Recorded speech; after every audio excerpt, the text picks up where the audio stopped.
My name is Ana Rodriguez, and I am an associate professor in the Department of Spanish and Portuguese. And it is a real pleasure to introduce Jorge Santos today. Jorge is an associate professor and an award-winning scholar of comics and multi-ethnic literature at the College of the Holy Cross. In addition to multiple articles and book chapters, Jorge Santos has published a book in 2019 with the title Graphic Memories of the Civil Rights Movement, Reframing History with Comics.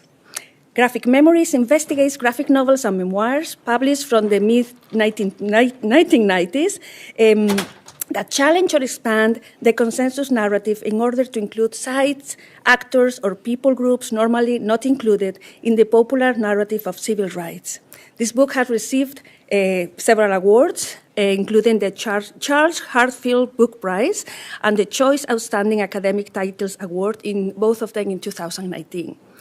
His second book is forthcoming with the title Visualizing Vietnam, the Comics of Conflicted Post-Memories. And I won't say anything about this book because I think it will be the focus of today's presentation, right?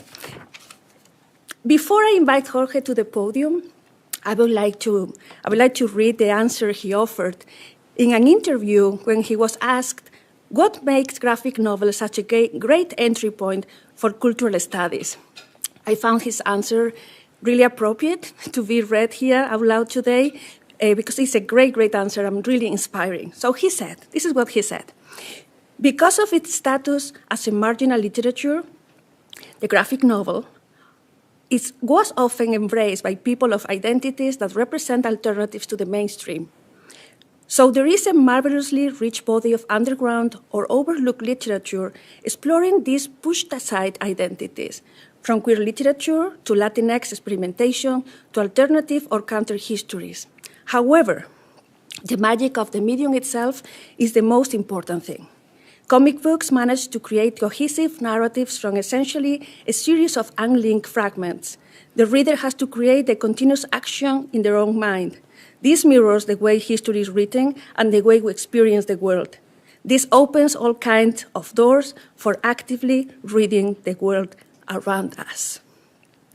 And now, let's hear directly from Jorge with his talk, Visualizing Vietnam, Just Memories of the Other Side. And please join me in welcoming him. Thank you.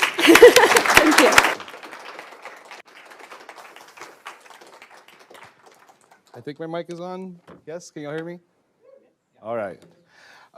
Yes, so thank you for that amazing introduction. I do want to thank the committee who brought me here and just all the amazing people I met today. Corey, Anna, Esther, Mari, Joe, so many others I can't even name right now. This has just been an amazing experience. As some of you know, I had some really, it was a really tough time getting here. I had some sort of, some tragedies back home, and I can't imagine being in a better space for my mental health than I've been today. These last 2 days have just been incredible, and I just want to thank everybody for that.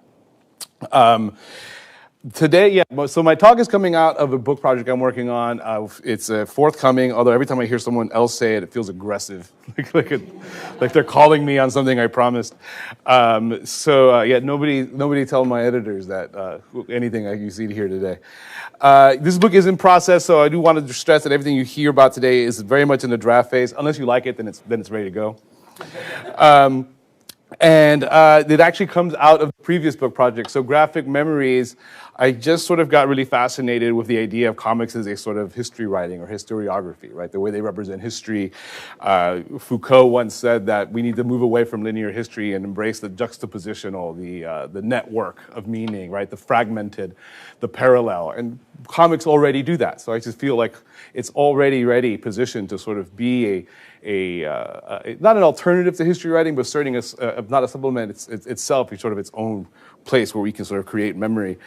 In that book, I was really focused on the way consensus memory sort of elides other actors, right? But as I was studying it, I kept getting close to Vietnam, and many of the sort of civil rights stories I was reading were ended up being kind of what I would say swallowed by the Vietnam War, so I wanted to just keep going in that direction. If you haven't read The Silence of Our Friends, it actually opens up with a meditation on the Vietnam War. This is by Nate Powell, who went on to do March. and the sort of fear that now that Vietnam is taking over the national conversation, that the civil rights movement project that is incomplete in some places, particularly my hometown of Houston, Texas, where it takes place, is going to just be forgotten, and that project will sort of die the slow death of forgettance, of being forgotten. So when I started studying the Vietnam War, there is no consensus, right? There's this conflict, right? There's no agreement. And one thing that sort of was really powerful for me is when I asked my students, what do you know about Vietnam? And they know nothing. At best, they know a series of films. Like if they in high school have learned anything about the Vietnam, it's through movies, right? And I thought that was a really interesting experience because, as you know about the Vietnam War, it was televised. We have so many, unfortunately, iconic images from it. And our memories of it, I sort of started playing with this idea, are primarily built on visuals, right? I would say unlike World War II or certainly anything pre-television, right?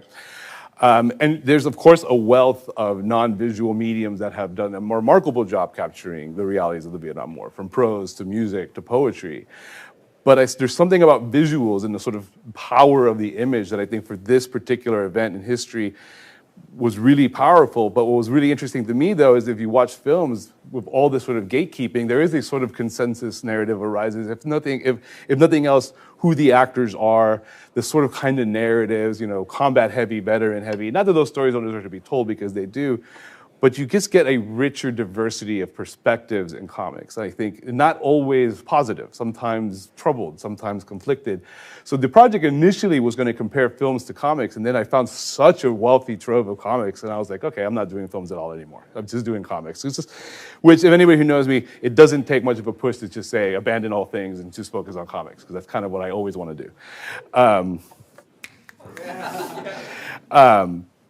So today, this is sort of my first, so you guys are getting a preview. No one has seen, other than my editor, no one has seen any pages of this. So you guys I'm going to sort of describe where the book is at, talk about some of my approaches, the through lines that are beginning to emerge. It's about 50% written, and then I'll read a few pages if you guys will indulge me. Feel free to raise hands, ask questions. I don't like hearing my own voice for too long. I already know all my thoughts, right? I'd love to hear yours. Or at least I know all the thoughts that I've accumulated so far. I've got, at least 50,000 more words of thoughts to come up with before my editor is happy. I keep calling him my editor. It's actually Charles Hatfield, which is really exciting for me to work with. We have the same alma mater. We both went to UConn. He actually gave a talk when I was in grad school on how you can do comics as a scholarship. And I was like, you can do that? We have permission to do that? No one told me. And here I am. Okay, so let's get started here. All right, so this is my chapter selection. The ones in yellow are written in some form. The ones in white are abstracts and outlines I'm still working on. But I do want to sort of talk a little bit about the organization. Chapters 1, I think of them in sets of threes. Chapter 1, 5, and 9 being one set. I'll return to that second. And then 2, 3, and 4 are one set. 5, 6, and 6, 7, and 8 are one set. Chapters 2, 3, and 4 are all versions of, so I'm using the word post-memory. Some of you may have heard this. It's from Mary Ann Hirsch's work on the Holocaust. Perhaps most best known in comic studies for her essay on Mouse. The idea that the generation that follows the traumatized one, the one that experienced the event, sort of inherits the trauma and the memories, and most importantly, has to piece together their own version of the memories from the we'll say the narratives of the generation before, whether that be direct narrative, father to son, or the more often sort of published, sort of organized, arranged, curated memories of a movie, a comic, a book, right? So I'm playing with this idea that Vietnam represents a sort of national post-memory, a sort of a trauma, a memory that we've inherited, that we're all sort of piecing together, and inevitably that arises tensions, conflicts, disagreements, right? But what's interesting to me is this happens so much after the fact, right? Because post-memory is, by its very nature, is after the fact. But comics, I think, is sort of an interesting way to handle that because, again, as I said, in the quote you sorted, is comics are naturally fragmented, unlinear. They have to be curated, organized, animated is like the way I tell my students is in your mind. You have to piece it together, right? Which is kind of how memory works on its own. Your memory is based on fragmented imagery that you coordinate in your mind into a narrative that you can then express, right? So I think comics reflect memory in a really interesting way, and way because other mediums don't. I would even say can't. Maybe this is a popular crowd. I can probably say a way too confident things about what comics can do. I don't think anyone's going to call me on it in here, right? Like I can probably just do all my comic book hot takes and how it's the most important art medium that we have. So chapters 2, 3, and 4 are all versions of all comics that are essentially trying to shape the post-memories that are to come or that they are. It takes sort of 3 different examples. The first two, chapter 2, oops, wrong button. Chapter 2 is I've run into the trope of what I call the soldier journalist a lot, particularly in the work of Don Lomax, who did the Nam series, although I'm not working with the Nam, I'm working with his indie comic, The Vietnam Journal, and Will Eisner's Last Day in Vietnam, where there is this tension between journalists, which you've seen a lot in, say, the films, right? Apocalypse Now, perhaps most famously, Hamburger Hill, where the journalist is almost like the enemy, right? They are just using the realities of Vietnam for their own purposes, right? I'm not saying I agree with that, but that is essentially a depiction we've seen before, right? And then on the other side of how do you deal with the reality that some soldiers are committing war crimes, right? So they have this idealized soldier journalist that can both stand with the good soldier and answer back to the sort of advantageous journalist, but also is obligated to either stop or report the crimes that they witness their fellow soldiers committing. And there's a tension there about how the soldier will be remembered, right? Both by journalism, but also by the actions that they've taken. And it's just find that sort of an interesting, idealized character. In fact, in Don Lomax's Vietnam Journal, the main character is a literal soldier journalist. He's a journalist who joins the effort, picks up a gun, starts saving people, starts reporting on war crimes, and is very clearly both an idealized figure, but also reveals a tension about how soldiers will be remembered. This comic is coming out in the late 80s and moving into the 90s. It actually lasts for quite a while. To sort of balance that out, I'm going to Ken Bergdorf's new Kent State book. I don't know if anybody's read it. But the same thing, sort of how will the protest movement be remembered? And this one is very clearly making connections to protest movements today, right? So what can the anti-war movement and the treatment of the Kent State college students by the hands of well, at that point, it's not the police, and it's not the army, it's the National Guard, the one that's weirdly in between. But they're clearly depicted very police-like, and they're clearly designed to make connections today to what we're seeing, the way Black Lives Matter protests are being handled, right? And wondering what those old lessons might teach us today, sort of returning to history to better understand the present, which is what history should do. I'm going to skip chapter 4 because that's going to be the focus of my talk. Chapters 6, 7, and 8. So in Graphic Memories, I close with a sort of personal essay about what the comic book The X-Men had meant to me, right, as a sort of misfit, kind of live on the margins of society. And some of you have heard about my weird school education. I won't go over it here, but feel free to ask me about it later. The X-Men go to their own school, right? And it's not, and the lesson isn't that like what makes you weird makes you special. That's too simple. What X-Men teaches you is what makes you weird makes you powerful. And that's why they're afraid of you. And that message really, really resonated with me. And it led me to the civil rights movement, right? So, Professor X was eventually replaced for me by Martin Luther King, Magneto by Malcolm X, and so on and so forth. But some of my critics, and rightfully so, said, you really go a light touch on the superhero, right? You kind of really dig deep on everybody else, but you kind of give them a pass. So, let's do it again. And I got 3 chapters where I'm just going to dig deep into the superhero canon and just point out how they're implicated failures in sort of intervening with Vietnam, because superheroes mostly avoided Vietnam as it was happening, right? They didn't really talk about it. And the few instances they do, they're kind of ludicrous, right? Ridiculous stories. But as soon as it ends, they start talking about it all the time, right? So I'm sort of going back, and it's sort of like, I sense in those, particularly in Captain America, this sort of like angst of never having spoken about the war until it was over, right? So there's a sort of impulse of Captain America to sort of revisit it. There are versions of Captain America where they recreated Captain America for Vietnam, and the Vietnam Captain America is incredibly skewed and dark, and they have to fight, right? There's another Captain America comic, came out a few years ago, where they actually send him to Vietnam, and he joins the villagers and fights against both the US and the NBA, right? So he's just sort of protecting innocence, right? So there's this sort of desire to sort of like what we could have said at the time. And I'm treating it almost as if the genre of the superhero itself were traumatized and to sort of deal with the silence of its own past. This might be a stretch, but Theodore Adorno has that famous line about poetry after Auschwitz. And one of the questions I'm asking is, after Vietnam, how can we still have superheroes, right? From there, I'm moving on to back to the X-Men and the character of Forge. I don't know if you guys are familiar with Forge. He's a Cheyenne character. He is a futurist. He's very much like Tony Stark. His initial story is that he was being trained to be a shaman, but he rejected his tribe because they were stuck in the past, and he wanted to move forward into the future. You know, kind of a very simple, problematic trope. But as the character grows, they reveal that he also was a Vietnam veteran, and the first time he used his shamanistic powers was in support of the U.S. military effort in Vietnam. And being a member of the Cheyenne tribe who isn't fighting for colonialism filled him with so much shame that that's also part of the reason that he decides to sort of swear off his traditions, like he doesn't deserve to be Cheyenne anymore. And he has this strange thing where he creates a huge room that can just appear to be any other room, and he just sits in there and revisits his PTSD. It just literally relives his terrible choices. And I'm using this sort of idea I've played with for a while, but never published it, of double dissonance. It's like the opposite of double consciousness, where double consciousness poses an identity split between two worlds. Double dissonance poses is what happens when both those worlds reject you and that you are in the middle space of no identity, right? Like sort of a liminal vacuum of identity. And in chapter 8, I'm looking at sort of horror stories. There's a lot of horror tropes and horror stories set in Vietnam. Werewolves, vampires, devils, demons. Actually, half the books I'm listing have some kind of horror trope in them, but I wanted to focus specifically on the character of the Punisher and the sort of gothic use, because Punisher is reimagined as a Vietnam vet who sells his soul to survive the war and have perpetual warfare. And then he returns home and just extends Vietnam into the United States.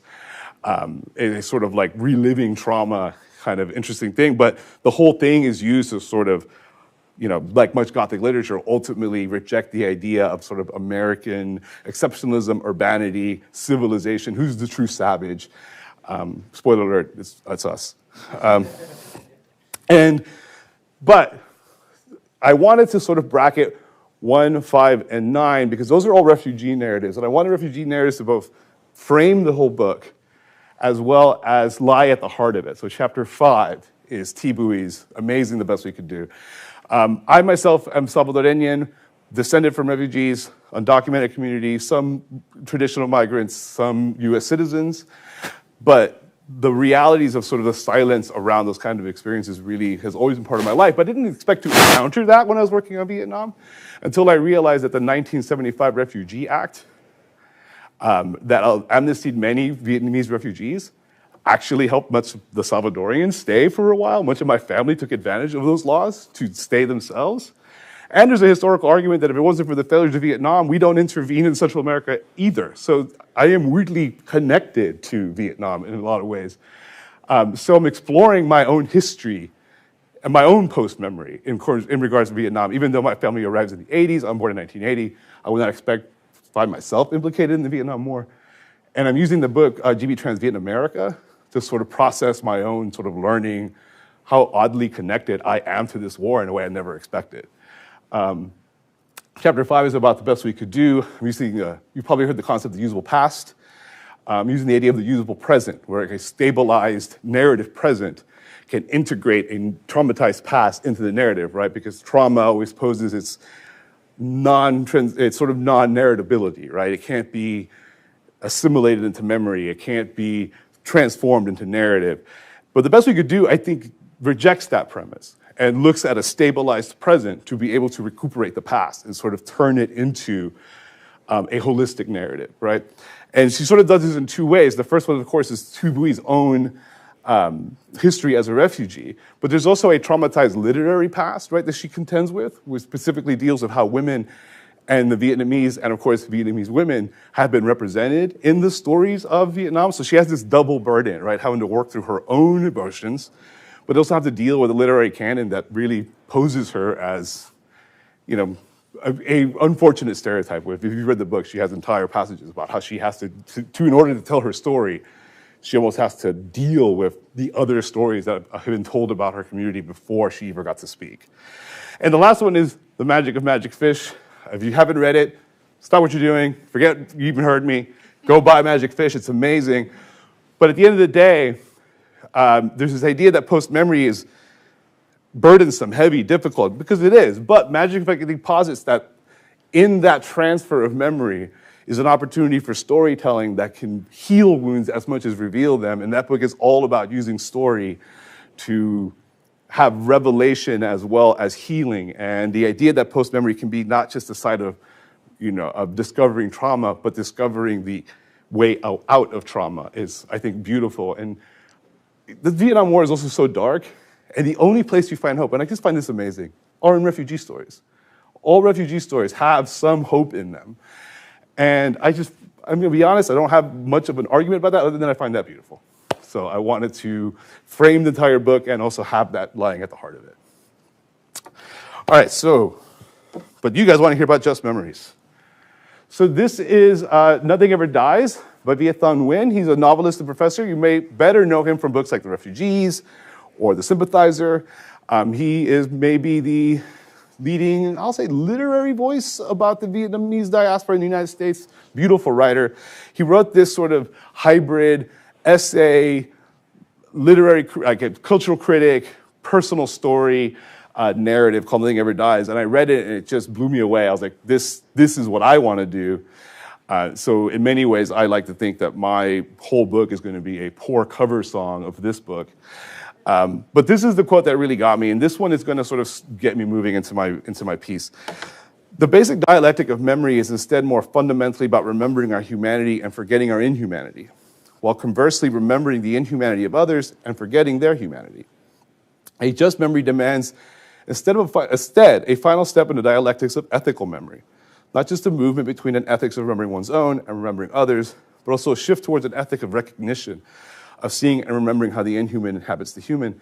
It would be very easy for him to have done in this book to just focus on a sort of like corrective of American memory. But it's actually pretty even-handed. He's also talking about the way the Vietnamese remember the war, and they kind of fall into similar tropes that we do with them. It's sort of, we're both kind of doing it. And he says at some point, we each have to start remembering each other differently if we're ever going to really work through these sort of traumas that we caused each other. And being Vietnamese American and having sort of traumas to his community from both sides, he's sort of uniquely positioned to sort of steer that conversation. And I've really embraced it, and it lies at the heart of this chapter, and you're going to see me reference him more than once. The chapter focuses on these two books, which I think are trying to enact just memory, to remember the enemy differently, right? To create a better sense of sort of history. The first one is Doug Murray's Hearts and Minds, which does take its name from that infamous documentary, and Jason Aaron's The Other Side. Both, and this is a movie you see a lot, and I haven't decided what to make of it yet. Both have had family members that either served or directly affected, and that becomes part of it for them. Like, I'm working through stories my father told me. Jason Aaron has a whole section about, here are pictures of my uncles and my father in the Vietnam War, and so much of this is based on stories that they told me, but also the emotions they were expressing through their stories that sometimes they themselves didn't realize they were revealing, right? This one, which I'll talk about briefly, because this second will be my primary focus, tries to come to terms with what would cause a villager to join the NVA, right? And it tries to take seriously his experience. It has it pays a lot of attention to his interiority. You see lots of him writing journals, of expressing his thoughts, why he's making his choices, and the sort of rehumanizing effect of him. And I'll read a brief section, sort of close reading a couple pages. His counterpart here, Jim Brett, the rehumanizing of Le Duan allows for an exploration of the dehumanization of Jim Brett by capitalism and the U.S. military, right?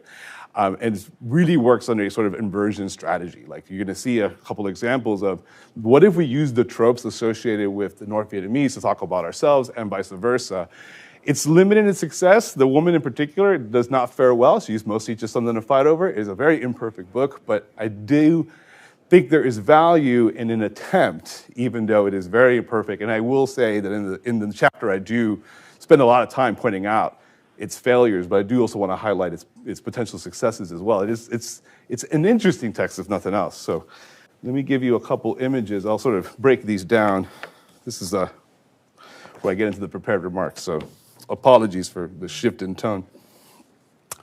The reader encounters the eerie visuals of familiar tableau at the midpoint of Vietnam War veteran Doug Murray's Hearts and Minds. Silhouetted in the first panel, I'm talking about this blue page here, Against a moody, violent night, a platoon of soldiers marches stoically through the pummeling rain and lanky grass of another anonymous rice paddy. The next panel zooms out. Obscured in darkness, these soldiers are reduced to abstractions, defined by a relentless march through darkness, fear, and anonymity. You have those words you just can't say, and that one's mine. Anonymousness. They are a nightbreak that trudges rather than charges, doomed to do and die at the hands of an ambush by an unseen enemy. The third panel fulfills the prophecy of the first two. Beneath the artificial sunlight of a magnesium flare, orange bullets scorch across the page as soldiers fall beneath intersecting lines of fire from unseen enemies. Echoing the visuals of Oliver Stone's Platoon, this depiction of you as soldiers toiling in the dark and moonless hills, jungles, and paddies of Vietnam suggests a truth hidden behind the visuals, of an experience too dark to be seen without the artificial light of fiction. The final panels of this tableau offer readers a powerful visual inversion as we discovered they are not portraying American soldiers, but rather members of South Vietnam's National Liberation Front, better known as the NLF, more notoriously known as the Viet Cong, which is a phrase I avoid because it is intended as an insult, and to repeat it would be to imply taking a side, and I'm trying to remain, I'll say impartial, though it's hard to, considering how emotional all these stories are. The narration comes from the journal of Duan Li, one of the novel's dual protagonists, and so this familiar scene takes on a new meaning as it attempts to remember the war from one point of view of the other side. Taken together, this scene, these words, these comics all center on the essential dilemma of just memories. How then are we to remember our enemies if not as enemies? The question of how to justly remember the multiple sides of the Vietnam conflict, rather than exclusively one's own, rests at the center of this novel, as it does for Jason Aaron's The Other Side, which I'll discuss at length later. I think the concept of just memory from Thea Van Nguyen's remarkable Nothing Ever Dies, a collection of essays exploring the pitfalls of how we remember the Vietnam War, or the American War as it is known on the other side. Nguyen elucidates both the dilemma and the imperative to remember those affected by war, rather than those that the identity politics of nationalism permits. Nguyen reminds us that an insistence on only remembering one's own erases the pain of others, pain too often caused by the very side we choose to remember. These acts of erasure, and I want to stress, this is something he applies to both sides, right? He is trying to be even-handed. These acts of erasures are themselves forms of trauma-generating violence, and like trauma, they reproduce themselves when those events are severed from collective memory.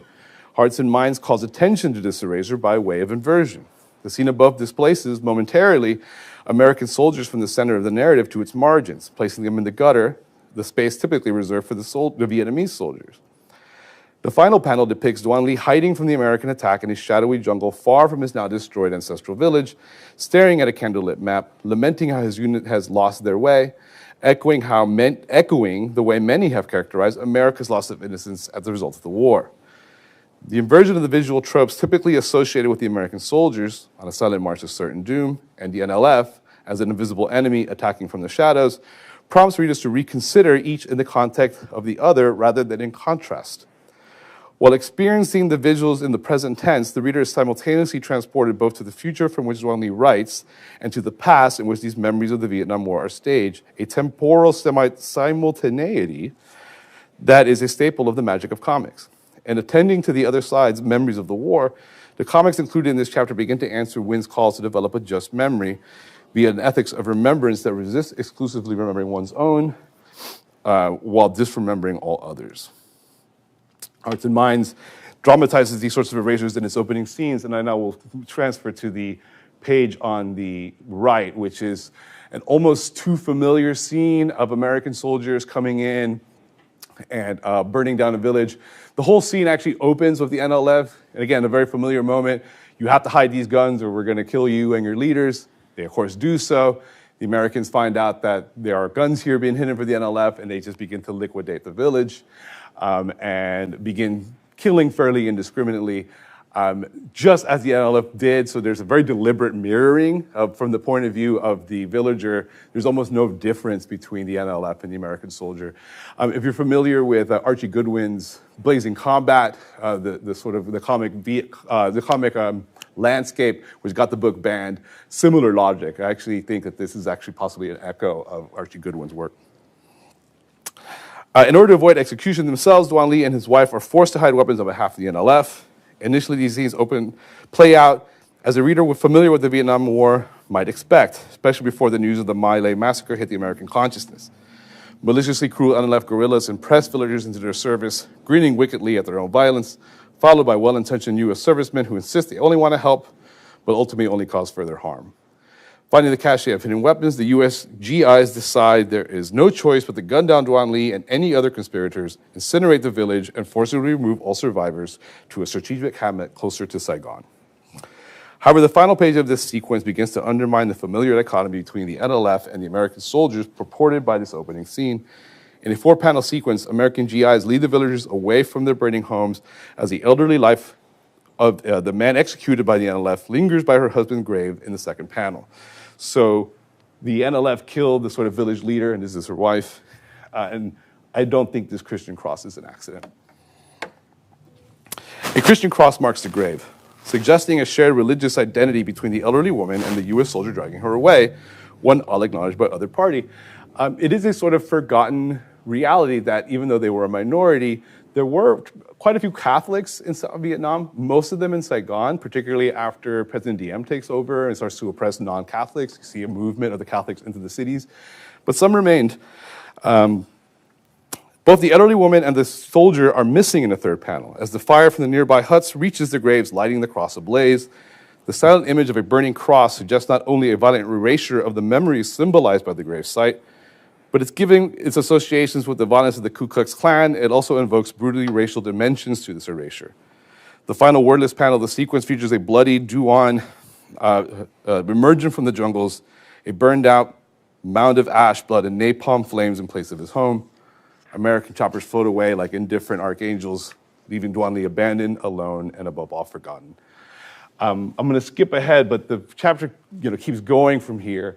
And in doing these sort of inversions and looking for forgotten or erased overlaps, common grounds, commonalities, it begins then to be able to explore the sort of dehumanizing effect of military service on Jim Brett, and very much uses a sort of like hive-mindy horde mentality that we sort of project onto the Vietnamese and suggest like perhaps we're doing this to our own soldiers, right? But I think the sequence here matters in that once you sort of humanize the enemy, we can start looking for the inhumanity in ourselves, as Wynne suggested we do. I'm going to skip ahead though to the other side, which I actually find to be a remarkable comic. I'm going to talk about this in a second, so I'll leave it there. One cannot deny hearts and minds' devotions to a better remembrance of the experience of those Duan Ly represents, particularly at the end of the 1980s when so few visual narratives of its ilk circulated popular media at the time of its publication, 1987. At the time, really only Good Morning Vietnam comes to mind, and even then it's modest. However, the effectiveness of this narrative to activate Wynne's call for just memory is not without severe limitations. First and foremost, the treatment of the character Nhi Lê, the woman caught in the love triangle between Jim and Duan. So she presumes he's dead and goes to Saigon, becomes a bar girl, very much a very almost lazy colonial trope, right, where the woman represents Vietnam and she's being bought and sold by either the South Vietnamese army or the American army. Eventually, she is purchased by Jim Brett to rescue her and bring her back, leading to sort of confrontation at the end where the three of them, against all odds, meet at the Battle of Hue and take themselves out. They all die in a sort of Mexican standoff. Yeah, it's very melodramatic. It's like, you can almost see him, I give Doug Murray some credit, but you can almost see him being like, this is brilliant, this is gonna get it. Like that's not it, my friend. But there is, I do think, value in what he's trying to do here. I'm gonna skip ahead a little bit. Jason Aaron's remarkable The Other Side chooses to twist the lives of the characters into a single tragedy via visual braiding, which they get from a theory Groenstein. I'll talk about that here in a moment. Developed by comics theorist Theory Groenstein, braiding makes use of visual and aesthetic patterns, such as motifs, matching or rhyming page layouts, or identical panel configurations to leak narrative moments otherwise chronologically unconnected. Aaron makes use of this facet of graphic narrative storytelling to realign the lives of his protagonists and offers readers a vision of just memory that resists placing these men on opposite sides of the front lines of history.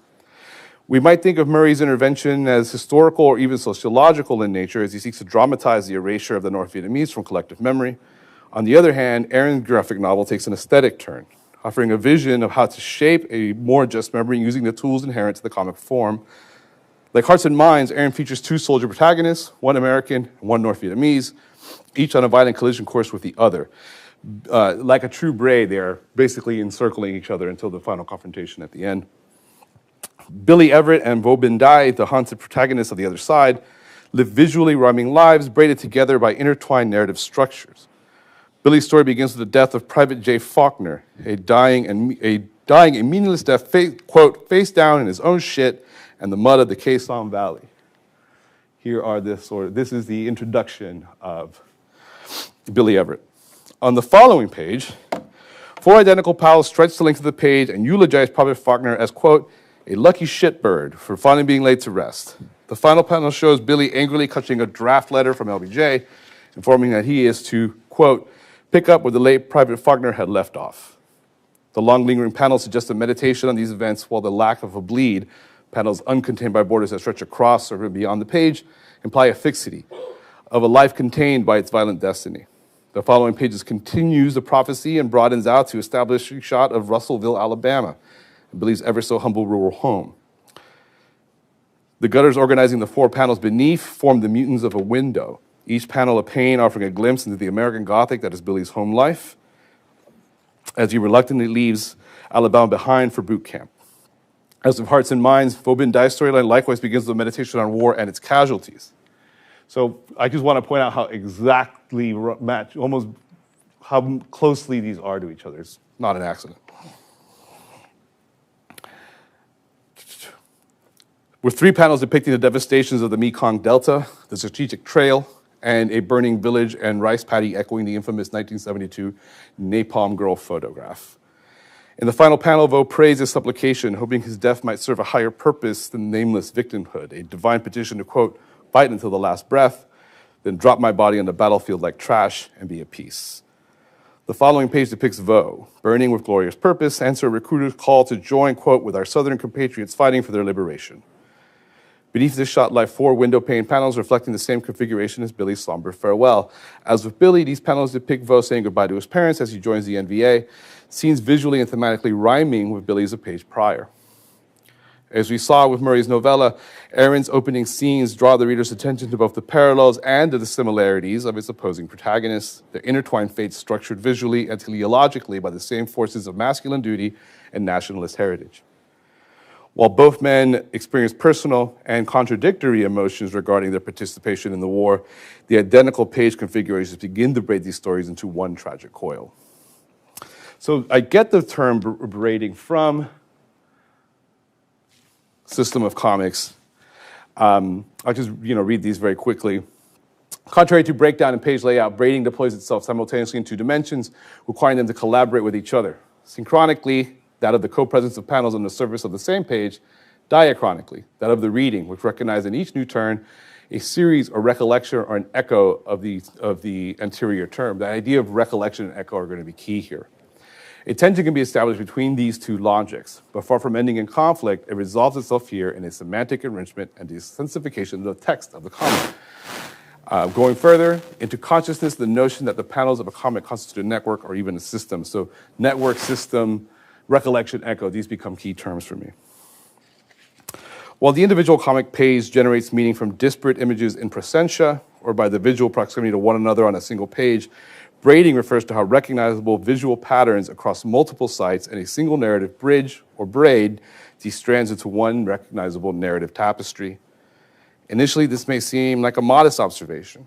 Yet in practice, braiding lies at the very heart of the narrative magic of the comic's form, particularly regarding space and time. As McLeod famously observed, in learning to read comics, we all learn to perceive time spatially. For in the world of comics, time and space are one and the same. Since time is defined spatially in comics, braiding allows for a disjointed and fragmented narrative that tests the limits of the law of linearity and teleology, what Gorenstein refers to as a crazed reading. It allows for multiple configurations of simultaneous narratives experienced together by their co-presence on the page. Wow, I didn't learn this in person. I should have done this before I got here. And much like the tension between just memory and remembering one's own, the braiding employed on the other side addresses this conflict by enriching the text of our cultural memories of the war. So I'll just give a couple of examples.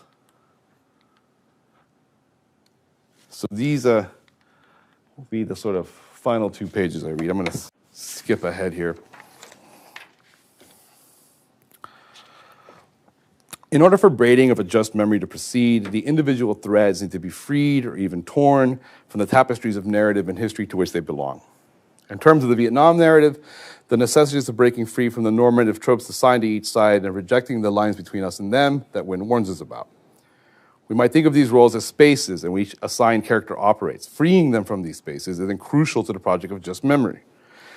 As before, this observation is intended to define the formless functions of braiding as each belonging to each image, not necessarily in a sort of abstract way. It's important to realize that the braiding of the other side does not replace the narrative coordinates of each protagonist or erase the particulars of their experiences. While the structure of their story lives often rhyme, the emotions and specificities of their life remain contained in these layouts.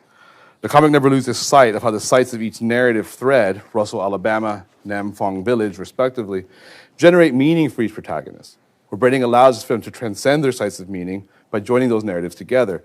In other words, these panels are not limited only to their original sites or intended meanings. Braiding allows them to exceed the limitations of their locations.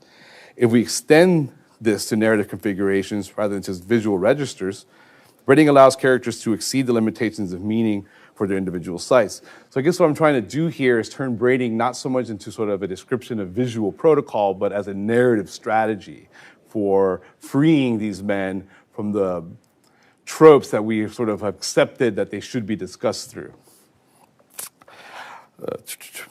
Gorenstein refers to the rhyme generated by braided layouts as an echo. The narrative echoes of the other side manifest in multiple ways, each reflecting the, quote, sound, so to speak, of a common origin. Thematically, the loudest of these echoes are the literally haunted psyches of its protagonists. Before even stepping foot in Vietnam, and I'm talking about this picture here, I'll be talking about the picture on the left here in a moment. Before even stepping foot in Vietnam, Billy is haunted by the ghosts of fallen soldiers. So he's actually seeing ghosts of people he's about to meet. So he's seeing their dead bodies before he's even met them, right? So it's already breaking temporality, chronology. It's implying that the future is already traumatizing the past. Their mutilated voiceless forms follow him throughout boot camp. His apparently possessed M16 rifle urges him to commit heinous acts of violence.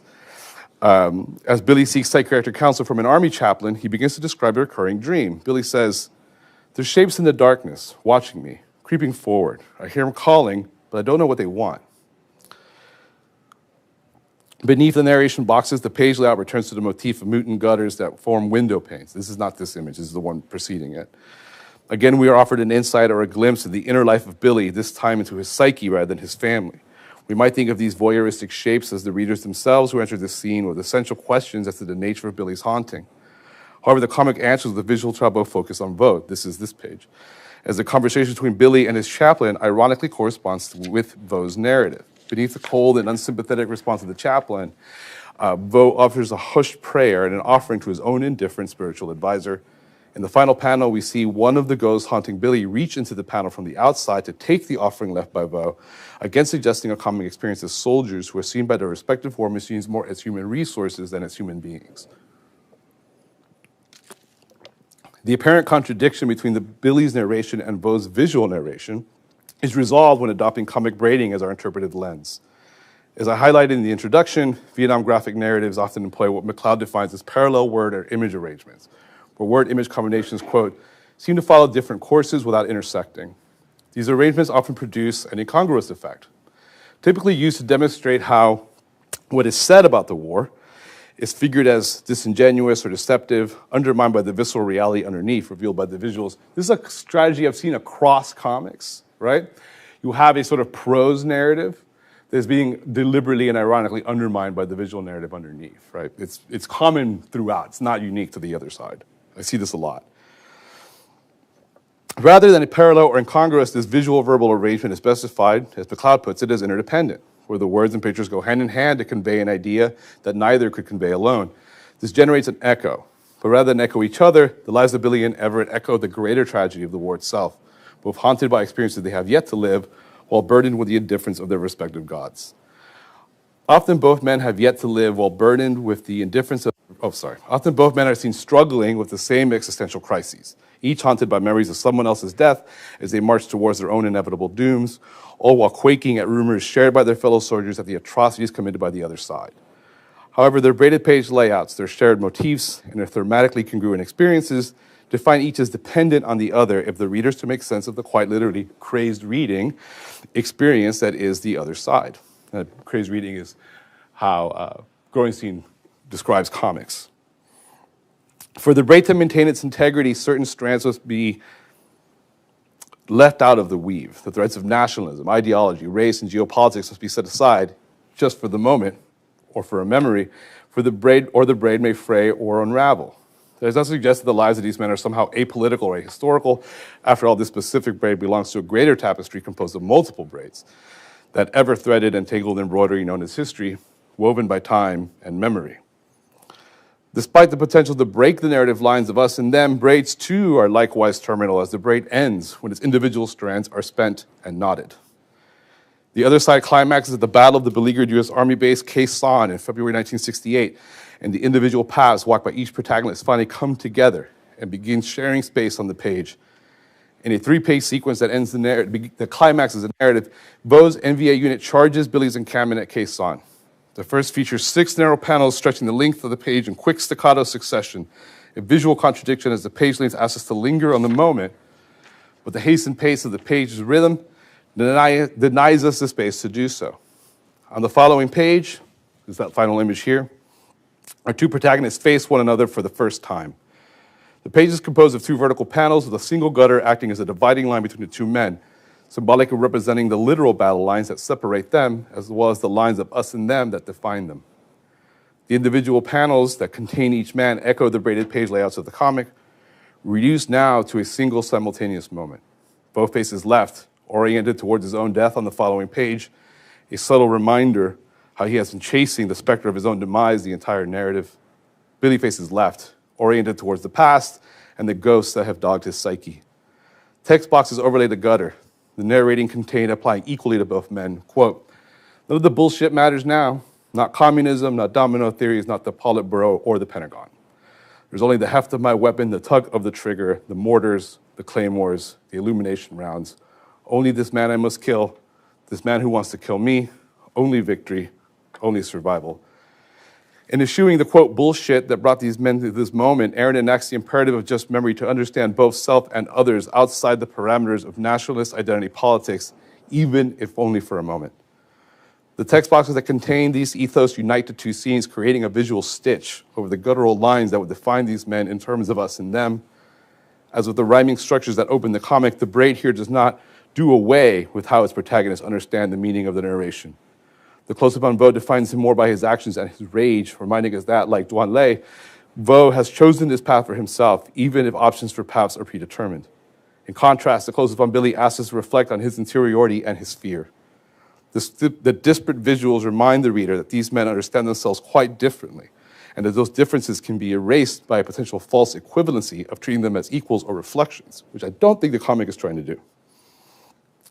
However, the assonance of the rhyming panels and the narrative stitched in the center nonetheless reminds us that their lives are not only irrevocably linked to each other, but that the structure of their lives, their narratives, and their destinies have brought them to this brief moment of, here we go again, synonymity. I should have read this in poem. And while this moment was only a moment, it's ultimately the reader's relationship to the text that decides that moment's breadth. Like a memory, this moment lasts as long as the reader lingers on the page. So the twisting lines of the other side's braid inevitably close. On the following page, Billy shoots Vo through the heart, and while weeping, watches him die tangled on barbed wire, a literal dividing line between us and them. And yet for that brief instance, the reader is prompted to imagine a world where the bullshit dividing us from them falls away, and we are left with the echo of a bullet tearing through our collective memory. For this one moment, the comic asks us to remember Billy and Vo as potentially belonging to one side, a tragic one, casting the line dividing them as a wound that can be sutured only in our hearts and minds. The other side closes with a final meditation on memory and haunting, and I'm coming to the end here. Thank you for listening to me read. As the sun rises on the devastation of the Khe Sanh outpost, Billy is commanded to search Vo's body by his commanding officer and discovers Vo's journal, and a pocket watch given to Vo by his father. So we have the motif of journal, this sort of making sure that this person's memories and understandings and interiority gets preserved. Billy studies the journal for weeks, focusing on the drawings contained, which the reader realizes have appeared throughout the narrative, since he cannot read the Vietnamese. So again, sort of privileging the visual over the prose. Eventually, Billy gives the journal to military intelligence before being airlifted out to receive medical treatment for his injuries. In a 4-panel sequence, we hear Vo speak to us for a final time from a mass grave filled with both NVA and Vietnamese civilians. He says, "I know not whether I will live to see the end of this war, but one thing I know beyond a shadow of a doubt, we will prevail, no matter the cost. And we, the heroes of this revolution, will be celebrated and never forgotten." What's powerful about this moment is it's being read interiorly by Billy. So their voices, he's actually speaking at some level for Vo, but it's depicted as Vo's voice. So they're kind of both speaking. So for this one line, they are in harmony, even though it's a tragic harmony. The 4 panels comprising this scene are evenly shaped, the top 2 depicting Vo's bloody face and then lying atop a pile of broken bodies of his countrymen. The following 2 show his journal lying open atop a pile of other books, each representing a different journal. The final panel, which contains the words "never forgotten" in all caps, depicts a U.S. military intelligence officer leaving the journal in a restricted access archive for authorized personnel only. The page balances the 2 sides of the war, its colorful braid in danger of being unwound, the gutter bisecting the page, symbolically dividing Vo's memories from the apparatuses of official history, issue a challenge to the reader. Gutters, after all, proffer moments of closure in which the reader must do the work of uniting the panels and completing the narrative. Likewise, the imperatives of just memory, of recollecting the other side as something other than other, remains with the reader. To punctuate this point, the other side closes on a single image. A borderless page, unbroken by panels or gutters, featuring Billy, now at home, staring at the ghost of Vo in his room, his spiritual death, a dark rhyme to Vo's physical destruction. A single narration box hovers over Vo like a dark halo. Welcome to the other side. Thank you.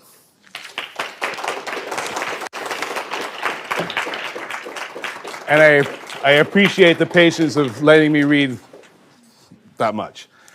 I guess I'll open the floor for questions. That's excellent.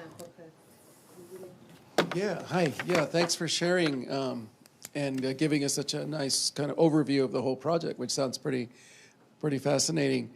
I guess watching your examples, especially this last one, made me think about, well, how you're filling in these works into the longer traditions of war comics in general, and actually war literature in general. And because I know that you're focusing like a laser on Vietnam, and I think Vietnam is much more than just the war, right? Because you look at Kent State and things like that, right? Yeah. Although, or you have to redefine what we mean by the war, right? That said, especially this work, it seems to me, lends itself very well to kind of previous kind of ways of exploring human conflict. I'm thinking in particular of the war comics of someone like Harvey Kurtzman with the Korean War. Right. It's really with that war, not Vietnam, that comics really starts getting into these very, very dark kind of humanistic aspects of conflict. But then before that, I mean, and especially with this parallel kind of lives, it's very reminiscent of Eric Maria Remarque's All Quiet on the Western Front, about World War I. I think that novel comes out in 1927, and he was a veteran of that war. There's that part where the German hero and the British soldier kind of wind up in the same crater, and the British soldier is dying. But then as he's dying, he's like, our German hero is kind of looking through his effects and comes to see him as a real person, because he sees like a picture of his sweetheart and he sees some letters. So it's clearly like, they're clearly kind of, I think, alluding to that. Oh, like this one is full of allusions to other media. From Totally. Superman So I'm just to Full Metal curious. Yeah. Jacket. So So I feel sure that you're kind of touching on. Could you speak more about that? Well, I think the big thing is sort of from a kind of to take a step back, and you may have realized like I just love to linger on a page of art for 3,000 words, and if a publisher will let me do that, I'll just do that for 100,000 pages. For 100,000 words, if they'll let me. But I think it's what you sort of said is important. If I can sort of channel film critic Jeffrey Walsh, who said there's a tendency in the Vietnam War narrative, particularly combat, to seek out the metaphysical. Like, what does this say about our spirit, our character, our soul, or bigger even, what does it say about humanity and inhumanity, right? Which is why I sort of made the point, we can't treat this as ahistorical or political, because then you fall in the trap of either erasing history in the pursuit of metaphysics or doing the other way and treating Vietnam as some kind of aberration, right? So the fact that these narrative strategies and tropes exist far past, right, the comics themselves is sort of essential, right? You mentioned Kurtzman, I would add Archie Goodwin into that as well, who is, in his war comics, is sort of what I would say Vietnamizing. And he's doing this in 1963. It's like well before anyone has turned on the sort of popular opinion has turned on the war post-Tet. He is Vietnamizing the American Revolution. He is considering that maybe Vietnam isn't an aberration, but the culmination of what we've always been headed, right? And to make an argument like that, you have to break out of the narrow scope of just this one war. I do pursue that more with T. Buoys, because you have to go pretty far back to, like, say, Terry and the Pirates to depict sort of dragon ladies and the way that Asian women are depicted in comics generally. So I do make that move. I make that move in Captain America, too, because it is essentially a combat comic. And follows many of the tropes of the combat comic. Our leaders are idiots. Only people from the working class know how to fight.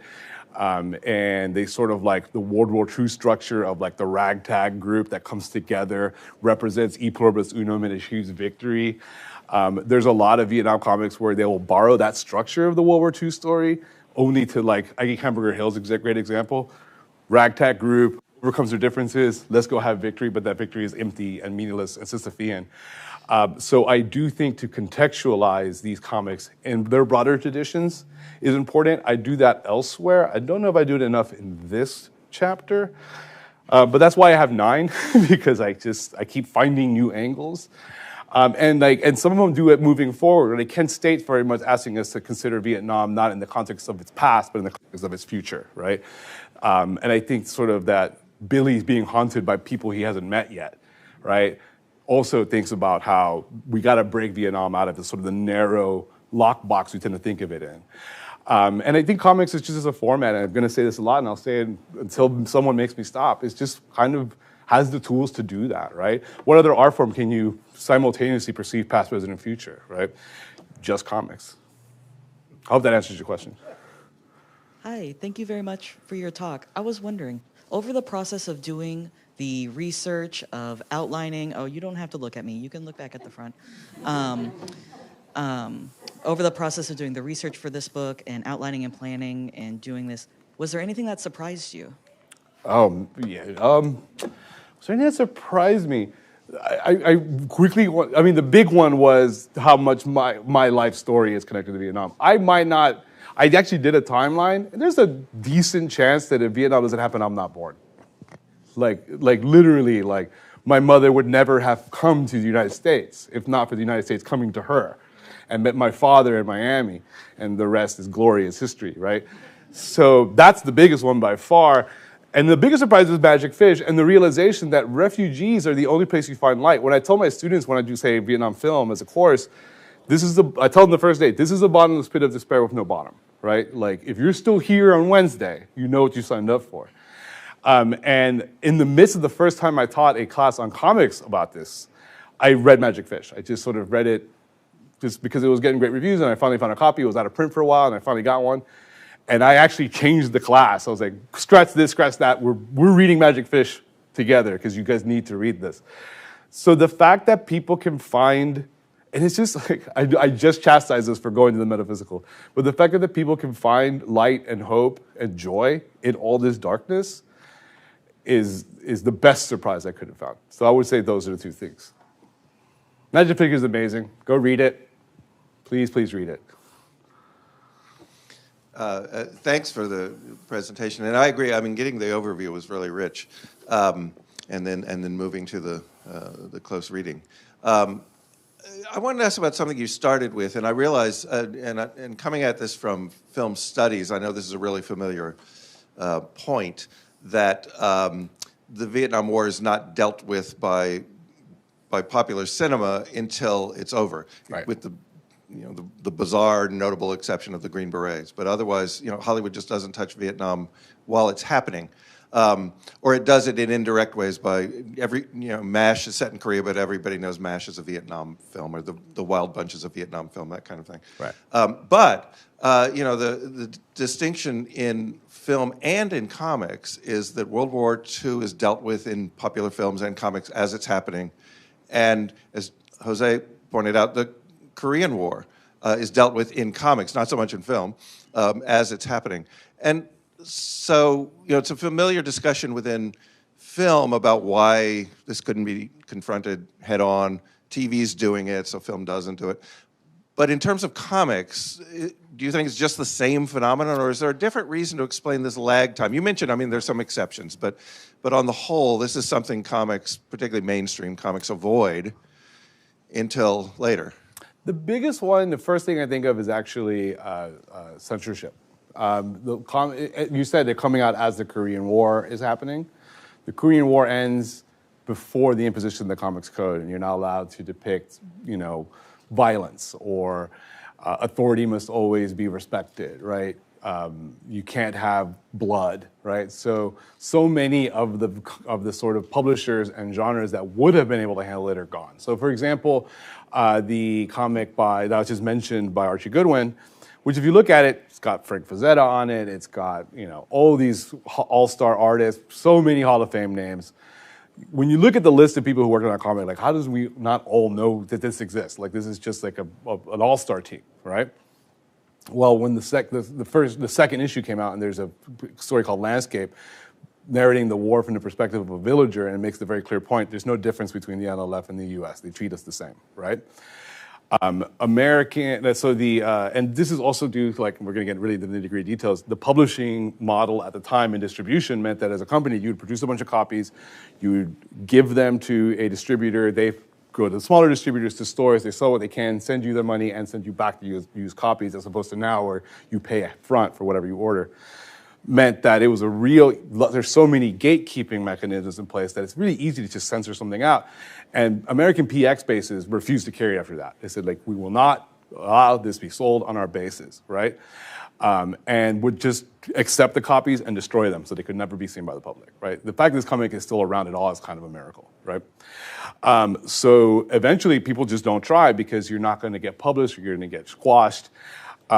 Then there's also the sort of cultural politic of, like, I don't know what side to take. Stan Lee would openly say, like, I didn't know what was right or what to do, so I just did nothing. And he has said, like, I regret that now, but at the time, they just don't mention it. There's, like, I think Thor goes to Vietnam once, Superman goes once in a very ludicrous comic. Captain America goes once. And that might be it. They're just silent about it. And given how Spider-Man, I don't think Iron Man sort of is created in Vietnam, and then it's never mentioned again, right? And there's sort of both a fear of both consequences of saying anything, and then the consequences of being censored or blacklisted, essentially. So that's where the sort of, like, as soon as it ends, there's this sort of rush to sort of, like, fill in all the things they never said.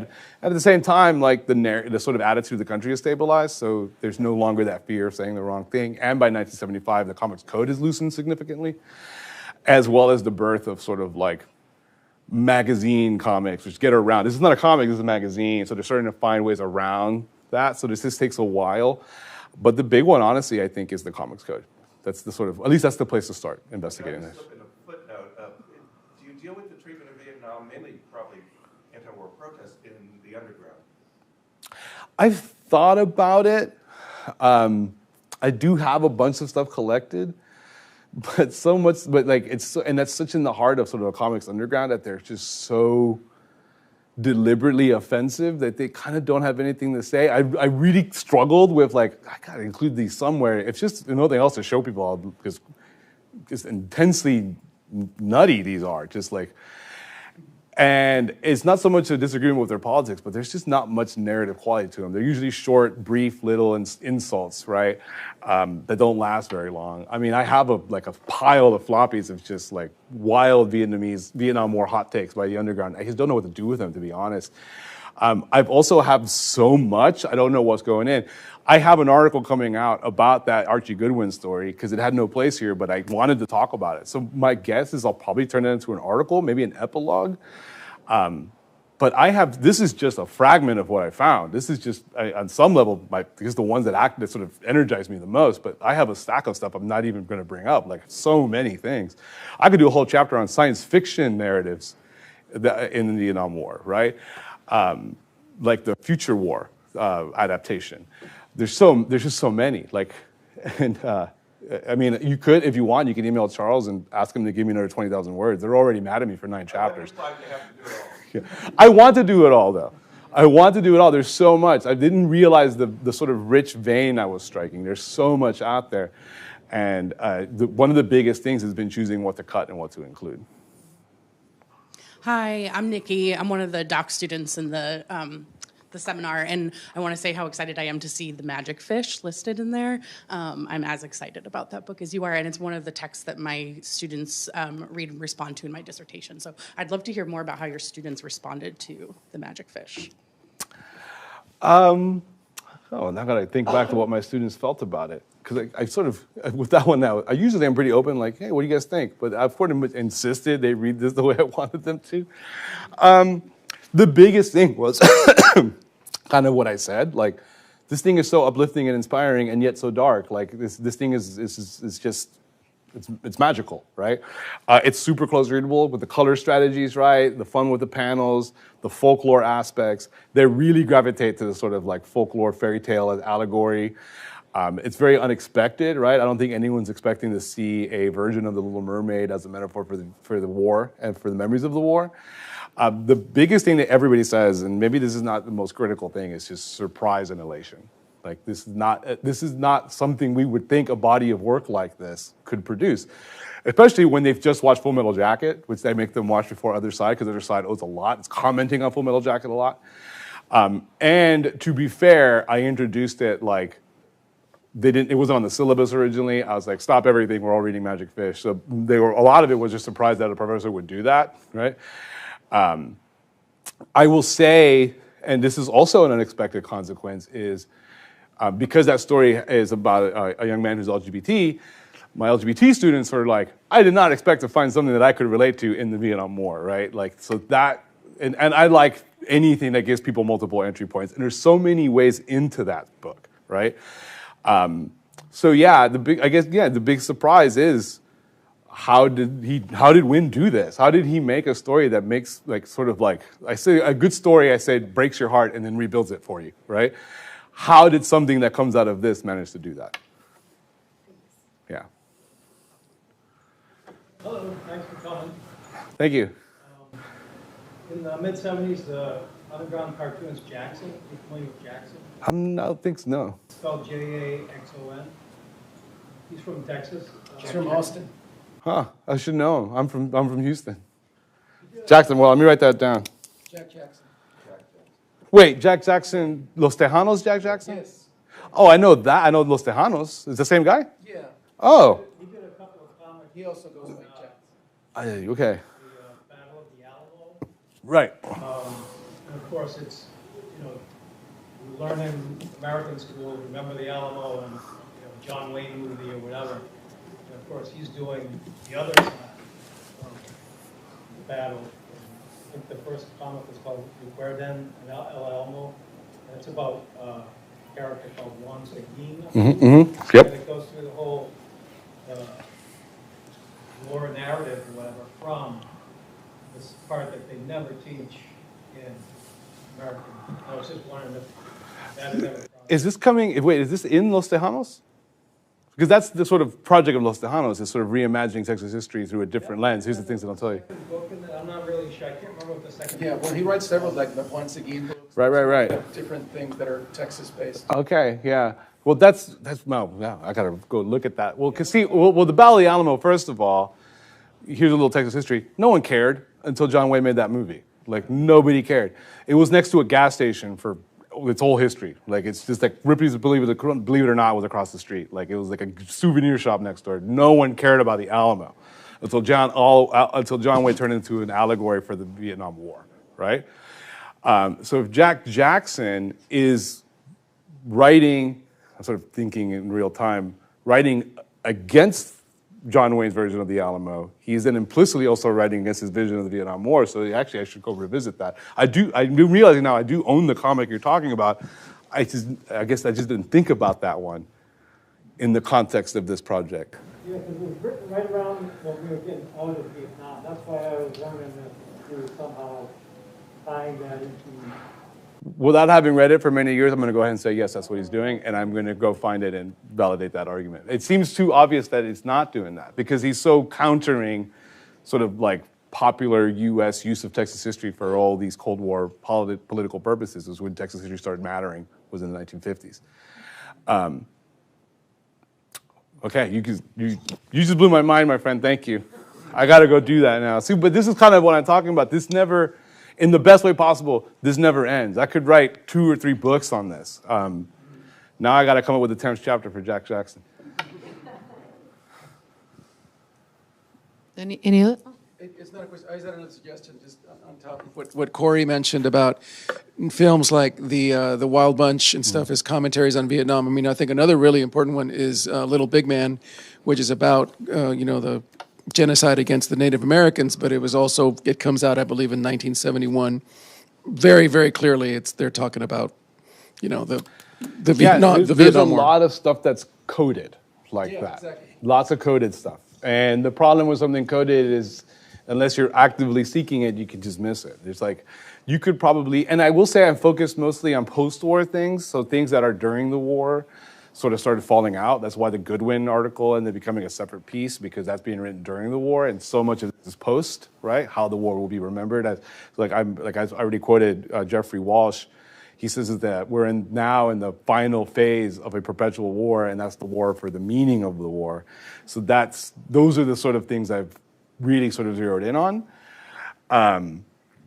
But yeah, we could even go back to Marvel Comics. Marvel Comics likes to code things as allegory all the time. The X-Men, the Incredible Hulk, those are all essentially allegories that got them around the rules that forbid open conversations about politics, right? So I'm willing to bet there's a tremendous amount of things that are just using codes to talk about the war. So you're teaching a lot about pop culture, film, comics, but what do you tell the students about the actual war itself?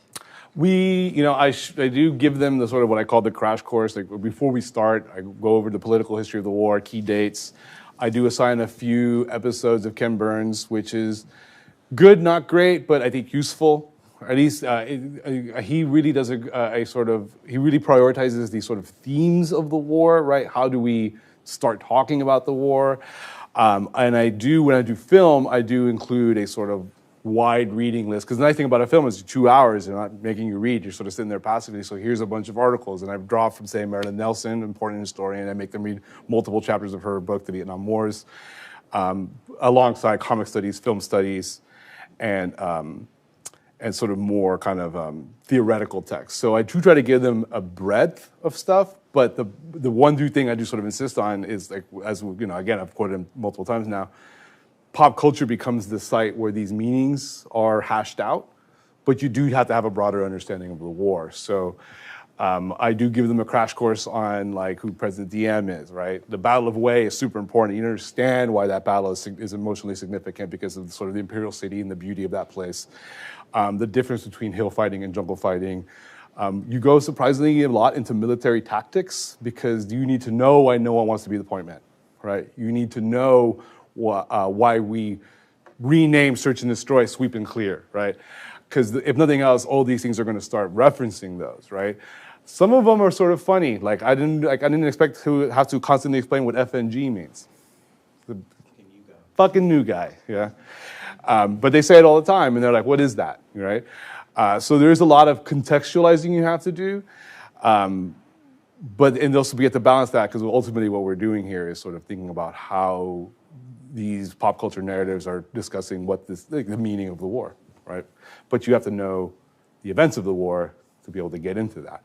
But the war is also hopelessly complicated, and sometimes I tell them, like, one of the things you take away is this is a big mess. Like, you don't think you understood it? Imagine the 18-year-old poor kid from Russell, Alabama had to go over here and fight this war, right? You know, I give them one page, I have a very famous slide I have, here's every faction involved. And they think it's like, what, 2 or 3? Like, no, you gotta understand the conflict between Buddhists and Catholics in Saigon to understand how the villagers are responding to the strategic Hamlet program. It's just this sort of never-ending unwinding of like butterfly effects. And the thing I hope they take away is this is a complicated mess, and we strode in here thinking it would be fine, and we've made it worse, right?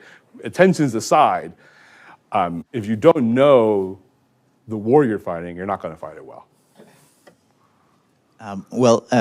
Thank you very much for the presentation. Thank you. I was wondering if you were able to find any musical references in this story in particular, because I was thinking there are like many musical pieces that will be forever associated to the Vietnam War, like mostly rock, but then they're trying to show both sides of the story. So I was wondering, like, if they were able to produce something like that, what will be like the musical side of the Vietnamese part, or You know, wasn't there anything? Or? I went in expecting to find a lot of that, and I didn't find much. Like the music, and again, these are all much more contemporary narratives looking back. I assume if we look at the 1970s, 1960s stuff, there might be more references to the music. Now the films are full of them, right? And we'll go look at those songs, like why is this song so important? Can you really appreciate the feelings of the nation without knowing the Doors, right? Because they, I think, captured a lot of the moods, like The End, Riders on the Storm. These are all like both iconic in certain scenes, but I think also can kind of capture the spirit of the age. I don't want to give them too much credit, but you should know these songs. Creedence, you know? But because of the visual nature of these memories, the comics are really zeroed in on other visual media. Science fiction, horror movies, lots of references to Apocalypse Now, Full Metal Jacket, very critical and deconstructive mostly. Lots of references to like really, really silly moments in comics history, right? The other side has a character who's just reading Superman and Flash all the time, and the real issues, you can go look them up, and it's telling him what the war is like, and he's like, what is this nonsense, right? Like Superman is whipping tanks around in Vietnam, and like, I don't know if you know the NLF, they didn't have tanks. Like they were mostly farmers, right? At least at the point of the war Superman goes, it's like 1961. They're like the NBA hasn't joined in the way they joined, say, post Gulf of Tonkin, right? When we start Rolling Thunder, and they're like, they were of course involved, right? I'm not going to say they just showed up in 1964. That's not accurate, but I do think there's this sort of important moment. There's a moment where you're no longer fighting guerrillas, and you're fighting a trained army, right? But Superman doesn't seem to know that, and he's fighting like a row of tanks that are coming towards Saigon. It's like, what are you talking about, Leah? And he's just whipping it around like Superman. He's having a great time, you know? And all the guys are like, yay, Soups is here. We can't lose now.